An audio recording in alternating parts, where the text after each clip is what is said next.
ఉపేంద్ర గారు ఒక మాట అన్నారు, మీరు ప్రభాస్ గారి కలికి చూస్తారు కదా, అది వచ్చేసి మైథలాజికల్ కలికి, ఈ మూవీ వచ్చేసి సైకలాజికల్ కలికి అన్నారు. కొంచెం ఆ కలికి ఆ సైకలాజికల్ థ్రిల్లర్ అయితే ఉంది, లైట్గా ఉంది, బట్ చాలా బెటర్గా చేసిండొచ్చు మూవీ వచ్చేసి.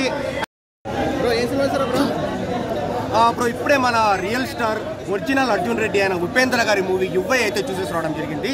సో ఆయన అంటా ఉన్నాను కదా, ఇది ఏఐ వరల్డ్ కాదు, కాసేపు యువై వరల్డ్లో ఉన్నాను అనమాట నేను వచ్చేసి. సరే ఇంకా మూవీ ఎలా ఉంది అంటే, యువై వరల్డ్ అన్నా ఉన్నాను కదా అని మూవీ వచ్చేసి ఎక్సలెంట్ మీరు అనుకోవద్దండి. మూవీ నాకు అనిపించింది యావరేజ్ అని అనిపించింది అంతే బ్రో. అంటే ఏంటంటే కాన్సెప్ట్ అయితే బాగానే ఉంది, మంచి మెసేజ్ అనమాట.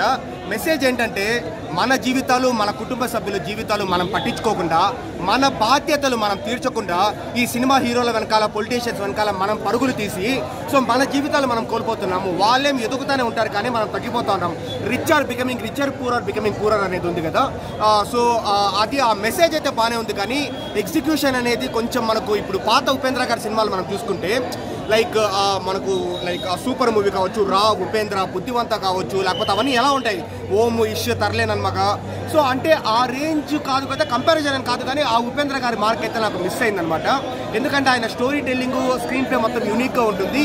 ఈ మూవీలో ఫస్ట్ 15 మినిట్స్, లాస్ట్ 15 మినిట్స్ బాగానే ఉంటుంది, కానీ రిమైనింగ్ అంతా నాకు కొంచెం లాగ్ అనిపించింది. సో స్క్రీన్ ప్లే వచ్చేసి you could have made it little better అని నాకు అనిపించింది అనమాట.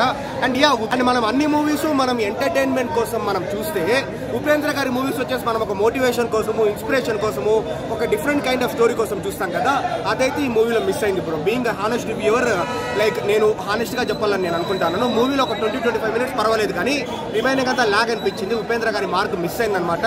బట్ స్టిల్ ఆ కాన్సెప్ట్ కోసము, ఆ మెసేజ్ కోసము, ఆ న్యూ టేకింగ్ కోసము మనం వచ్చి చూడొచ్చు మూవీ.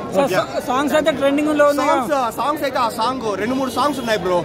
సో నాది నీకంటే పెద్దది సంథింగ్ అట్లేదో వస్తుంది అనమాట ఆ సాంగ్. ప్లస్ లైక్ ఆ ట్రోల్ అయింది కదా, ట్రోల్ ఆగితే ఆ ట్రోల్ అవుతుంది. ఆ 2 సాంగ్స్ అయితే ఎక్సలెంట్ గా ఉంది.